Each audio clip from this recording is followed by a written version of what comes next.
कस्तो छ अरे है? एकदम राम्रो छ, सुन्दर आँखा हरियाली जताततै। Hello everyone, welcome to my new blog. र आज चाहिँ हामी कहाँ जाने रे? पुलमा।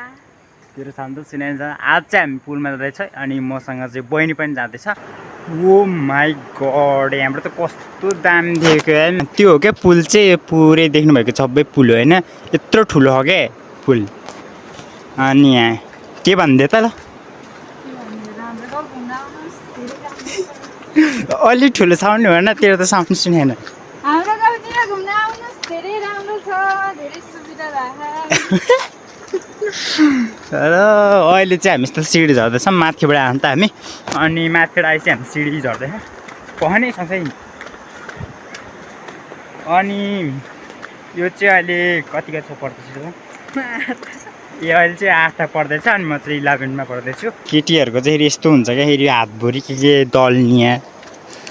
केटाको जिन्दगीमा चाहिँ के पनि छैन, त्यो त हजुरहरूलाई थाहा नै होला। हामी चाहिँ आइपुग्न लाग्यो, अब चाहिँ यहीँ अगाडि हो। हामी पुलमा आइसी भेटौँला। अल्ट्रासोले भन्न। हामी पुलमा आइसी भेटौँला बाइ बाइ। फाइनली गाइस हामी पुलमा आइसक्यौँ। तपाईँहरूले देख्न सक्नुहुन्छ यहाँ चाहिँ पुल यस्तो खतरा छ होइन, खोला यस्तो पुरै यति ठुलो खोला हो क्या यहाँ। अहिले भला छ, त्यही भएर हामीले यहाँ पौडी खेल्न मिल्दैन, त हामी खेल्थ्यौँ है पौडी, यस्तो खतरा हेर्न। अनि पुल चाहिँ यत्रो ठुलो क्या, लगभग 100 मिटर जति होला होइन है। 100 मिटर। माई गड,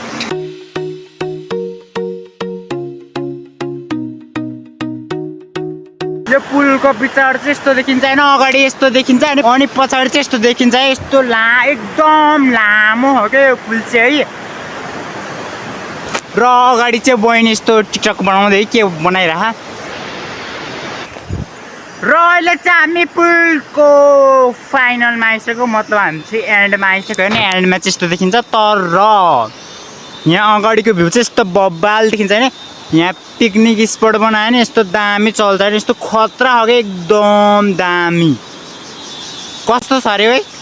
एकदम राम्रो छ, सुन्दर आँखा हरियाली जताततै। यो पुलको एन्डबाट चाहिँ यस्तो देखिन्छ, सिधा अगाडि हेर्नुहोस्, यत्रो लामो के लास्टै लामो हो। अहिले चाहिँ 6:30 बजिसक्यो र अब चाहिँ हामी घरमा गएर भेट्छौँ, किनभने अहिले रात पर्न लाग्यो होइन, घरमा काम पनि छ। अनि अब हामी घरमै गएर भेट्छौँ होइन त। हामी घर गएर भेट्छौँ। ओके गाइस, यसको साउन्डमा अलिक प्रब्लम क्या छोटा। फाइनली हामी चाहिँ घर आइसक्यौँ गाइस। अहिले चाहिँ बहिनीले 100 रुपियाँ मम्मीले पैसा मागेर ल्याएर चाहिँ के गर्न चाहिँ माग्यो अरे। किन मागे पैसा तैँले? मैले मासु र रिचार्ज कार्ड किन्न मागेको। गाइस अर्को ब्लगमा भेटौँला। मैले चाहिँ अहिले खानासाना खाइसकेँ, अब म एकछिन सुत्छु होला। बहिनी चाहिँ उता मोबाइल चलाइरह के भन्दै। Good night guys.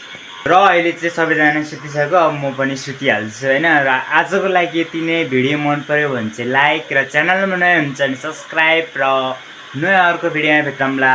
By. Hello friends, welcome. Hello guys.